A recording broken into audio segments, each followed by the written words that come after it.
കേരളത്തിലെ ലത്തീൻ മെത്രാൻ സമിതിയുടെ അധ്യക്ഷനും നിയുക്ത ആർച്ച് ബിഷപ്പുമായ ഡോക്ടർ വർഗീസ് ചക്കാലക്കലിനെ Catholic Congress global director father Philip Kaviyil കോഴിക്കോടുള്ള ആർച്ച് ബിഷപ്പ് ഹൌസിലെത്തി സന്ദർശിച്ചു.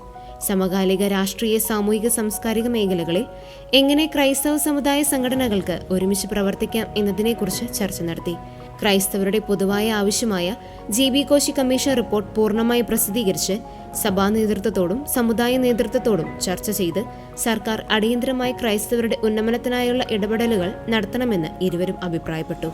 റബ്ബർ, നെല്ല്, നാളികേരം ഉൾപ്പെടെ കാർഷികോൽപ്പന്നങ്ങൾക്ക് വിലസ്ഥിരത ഉറപ്പാക്കണമെന്നും റബ്ബർ ടാപ്പിംഗ് തൊഴിലുറപ്പ് പദ്ധതിയിൽ ഉൾപ്പെടുത്തണമെന്നും വന്യജീവി ആക്രമണങ്ങളിൽ നിന്ന് ശാശ്വത പരിഹാരം ഉണ്ടാകണമെന്നുമുള്ള കത്തോലിക്ക കോൺഗ്രസിന്റെ ആവശ്യങ്ങളെ നിയുക്ത ആർച്ച് ബിഷപ്പ് പിന്തുണച്ചു. കോഴിക്കോട് രൂപതാ വികാരി ജനറൽ മോൺസിഞ്ഞോർ ജോൺസൺ അച്ഛനും ചർച്ചകളിൽ സന്നിഹിതനായിരുന്നു.